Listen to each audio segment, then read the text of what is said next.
महाराज परीक्षित जो थे खड़े होकर के प्रश्न करने लगे, कहने लगे प्रभु हमें एक बात बता दो। बोले क्या? प्रभु हमें एक बात बता दो, ये सहिका के पास शीतला चीर कब और कैसे कहां से आया? सुखदेव जी कहने लगे महाराज परीक्षित तुमने प्रश्न जो किया है उसका उत्तर दो। बोले ठीक है उत्तर दो। सुखदेव जी वर्णन करते हैं कि महाराज परीक्षित बात उस समय की है जिस समय सिंगता की शादी नहीं हुई थी। जब शादी नहीं हुई थी बात उस समय की है। एक बार ये सहिका जो थी अपनी सहेलियों को साथ में लेकर के वन में भ्रमण करने के लिए जब गई, भ्रमण करने के लिए महाराज जब गई है तो उसी वन में एक सुयोग नगरिया का विप्रचिति दानव, महाराज जब विप्रचिति दानव आया है, सहिका जो थी अपनी सहेलियों के साथ उस वन में भ्रमण कर रही थी। विप्रचिति ने आकर के जैसे ही सहिका की सुंदरता को देखा है तो मुग्ध हो गया। पास में पहुंचा जाकर के कहने लगा सहिका हम तुम्हारे साथ शादी करना चाहते हैं, तुम मेरे साथ शादी कर लो। अगर तुमने मना कर दिया तो मैं दुनिया में जिंदा नहीं रहूंगा। तुम्हारी सुंदरता को देख करके मैं मुग्ध हो गया हूँ, तुम्हारे रूप को देख करके मैं पागल हो गया हूँ, तुम मेरे साथ शादी कर लो।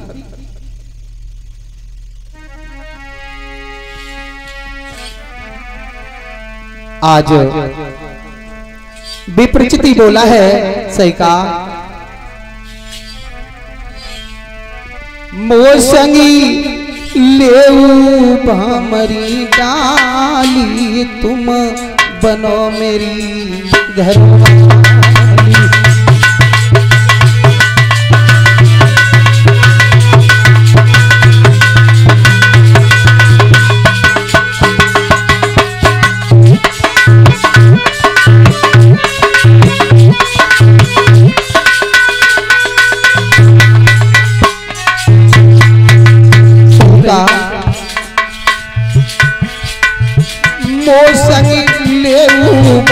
मरी डाली, तुम बनो मेरी घरवाली।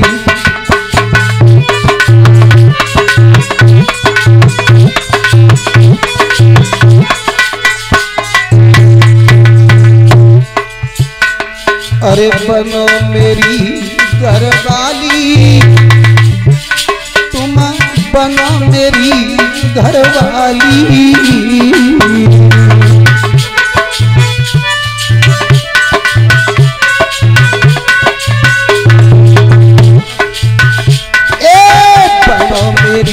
घरवाली तुम बनो मेरी घरवाली।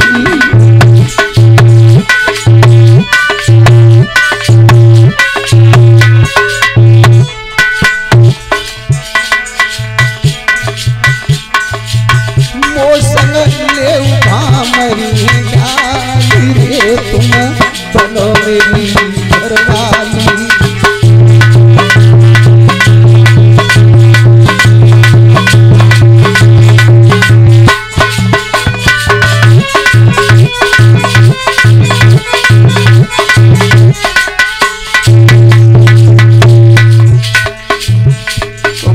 मानो बात हमारी, तुम्हें रखी सदा सुपारी।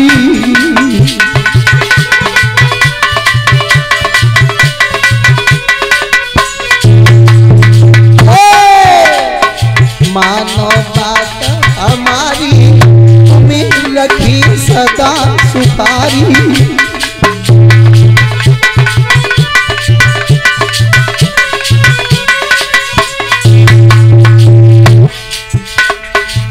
काहे करती हो लाचार रे, तुम ले भामरी डाली।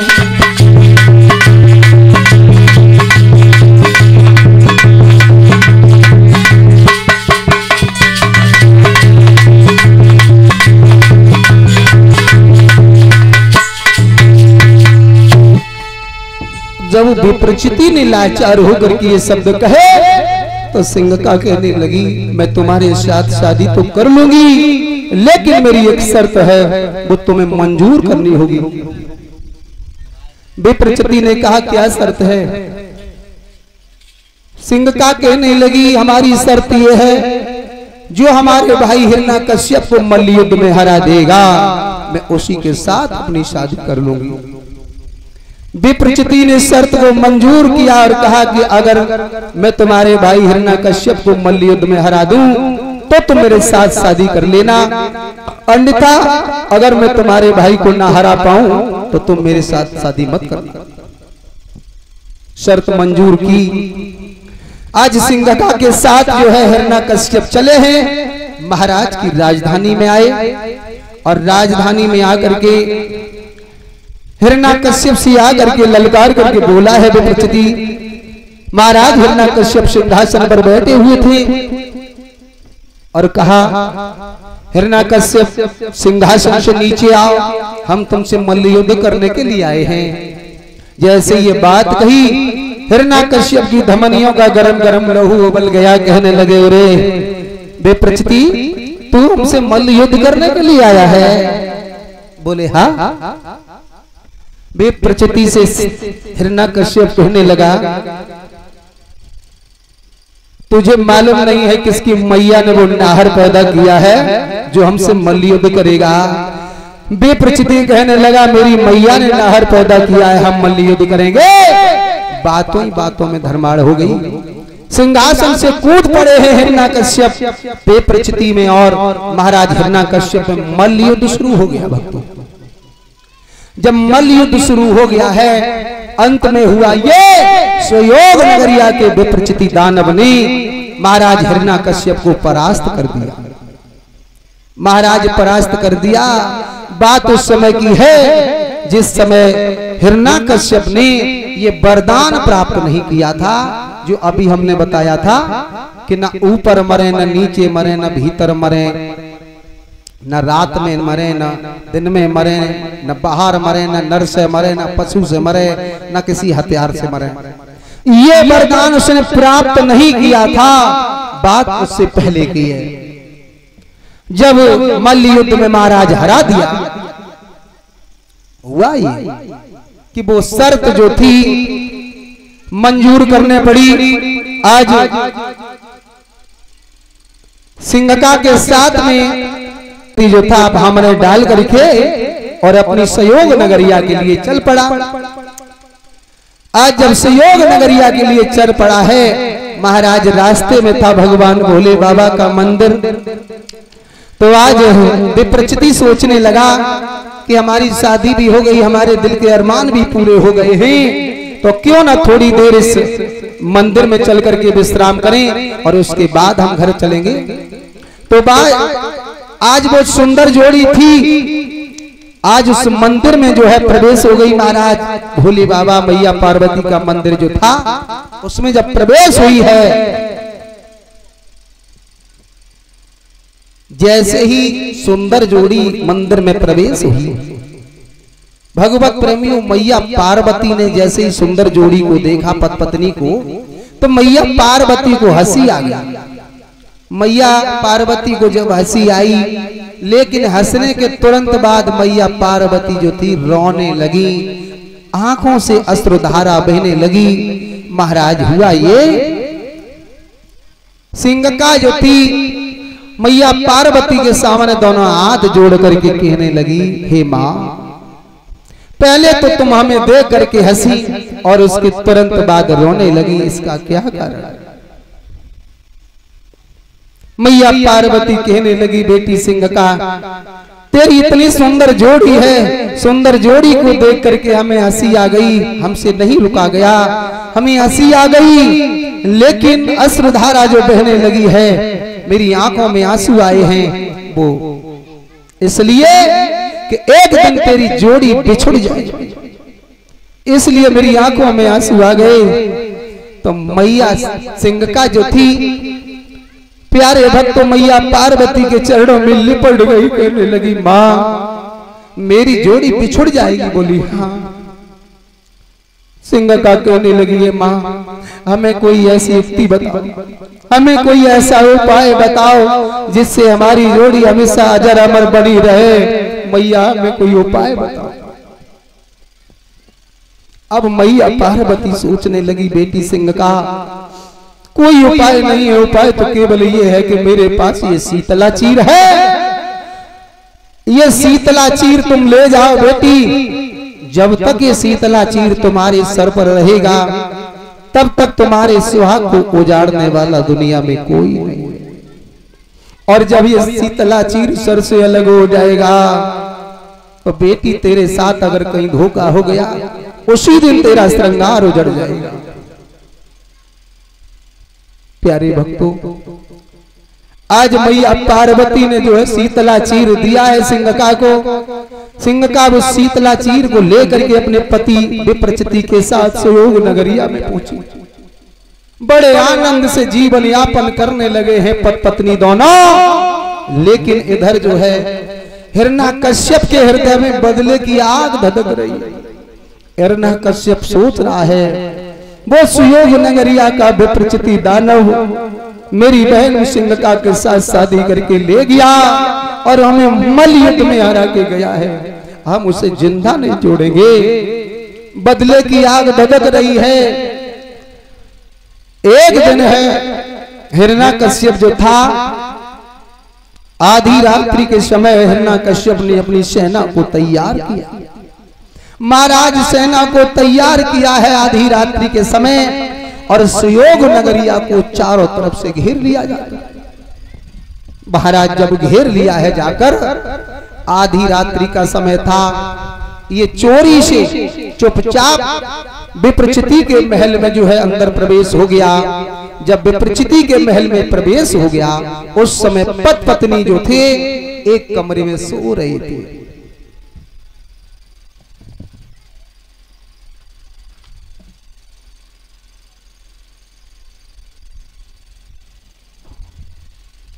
प्यारे भक्तों, पति पत्नी एक कमरे में सो रहे थे और सोते समय वो शीतला चीर जो था सहिका के सर से अलग था, सर पे नहीं था महाराज।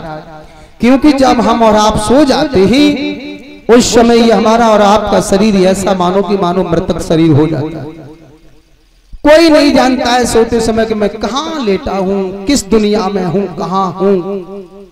उस समय शीतला चीर महाराज सर पे तो नहीं था, अलग था। हुआ ये कि ये हिरण्यकश्यप जो था चुपचाप उस कमरे में घुस गया। एक चारपाई पर विप्रचिति लेटा है, एक चारपाई पर सहिका लेटी है। हुआ ये इसने म्यान से तलवार निकाली।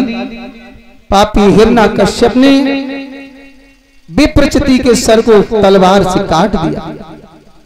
महाराज जब तलवार से काट दिया है, सर जो था चारपाई से नीचे गिर पड़ा और ये चुपचाप हिरण्यकश्यप विप्रचिति के महल से निकल आया, अपार खुशी मनाता हुआ अपने घर चला आया। हुआ ये जैसे ही सुबह हुआ महाराज, जब सुबह हुआ है और जैसे ही सिंहका की आंख खुली, जैसे ही निद्रा टूटी है भगवत प्रेमियों, तो सबसे पहले नजर अपने पति की ओर गई। भगवत प्रेमियों, किसी बहन बेटी की जब शादी हो जाती है, शादी होने के बाद जब तक उस बहन बेटी की कोख से कोई पुत्र पैदा नहीं होता है तब तक उसकी सबसे पहले सुबह नजर पति की ओर जाती है। और जब हमारी आपकी बहन बेटी से कोई पुत्र पैदा हो जाता है तो वो ममता, वो मोह अलग हो जाता है। तो सबसे पहले दृष्टि बहन बेटी की पुत्र के संतान के ऊपर जाती है।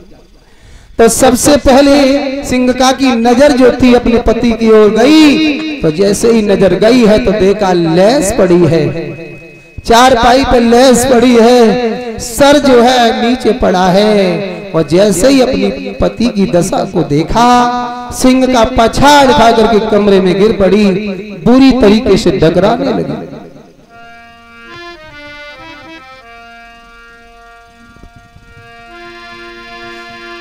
बुरी तरीके से डगराने लगी, समझ गई कि मेरे भैया ने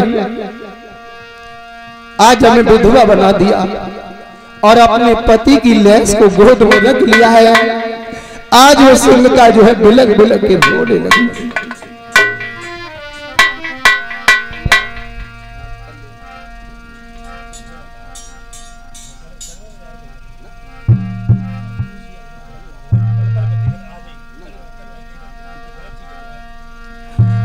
दरिसैया की लैस और सही का गैया सी टकराई रे।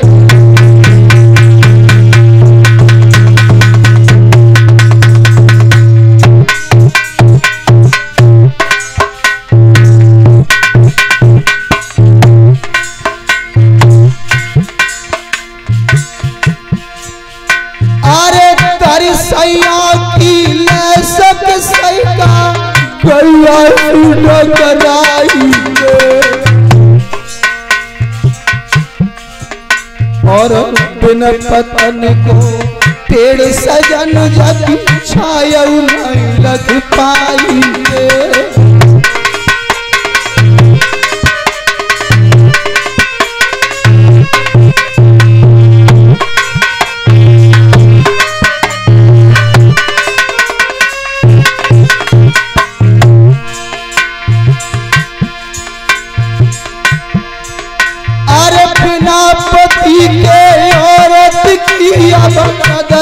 जग में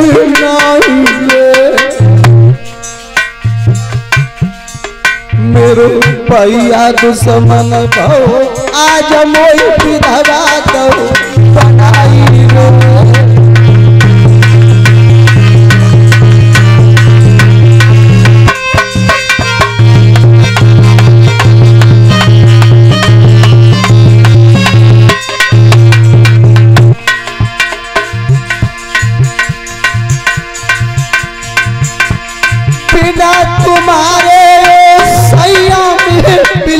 बिलक मर जाऊंगी बिना तुम्हारे दुनिया में आमद कैसे गुजर चलाऊंगी।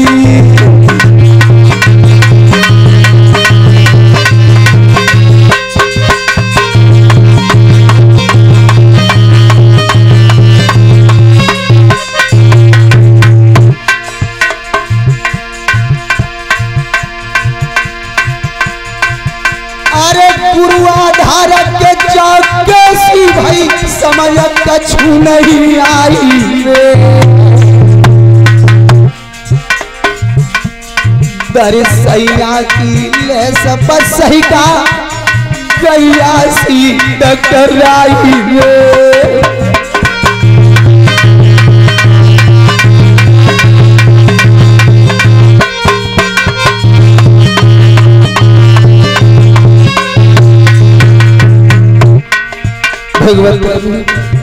बगैर पति के पत्नी अध जले मुर्दे समान हो जाती है।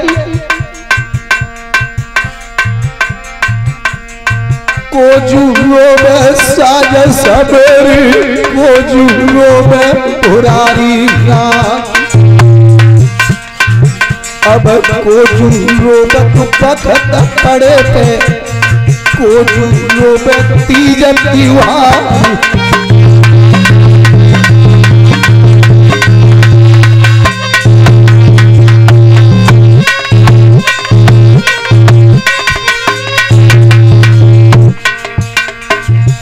अरे मैया रोवत साँझ सबेरी दुखिया सिसक पुरारी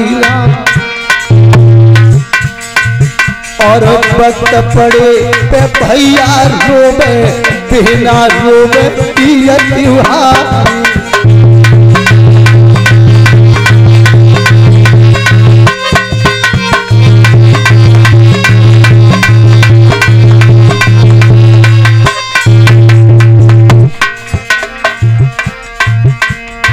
आज दुखिया के रोई बेमी पक्के मैल दरारा का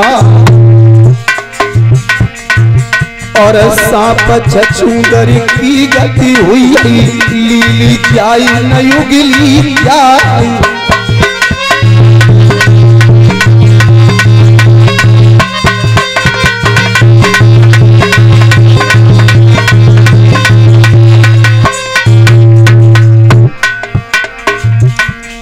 अपनी घर सैया की लेस, अपनी घर सैया की लेस हमारा भी रोई रही है।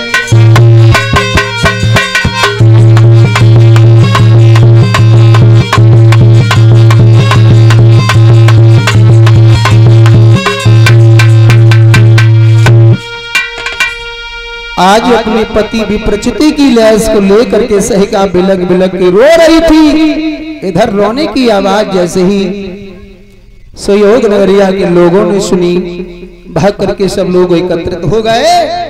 कहने लगे ये क्या हो गया, कैसे हो गया, क्या बात हो गई। सिंह का कहने लगी कुछ नहीं, हमने जान लिया है कि हमारे भैया ने हमें विधवा बना दिया है, मेरे भैया ने ही मेरे सुहाग को जाड़ दिया है। उसी समय प्यारे भक्तों सुयोग नगरिया के लोगों ने विप्रचिति की लैस को उठवाया और सुयोग नगरिया से बाहर ले जाकर के लैस का दाह संस्कार करवा दिया है। इस तरीके से प्यारे भक्तों सिंह का जो थी विधवा हो गई थी, लेकिन उसके पास में था शीतला चीर।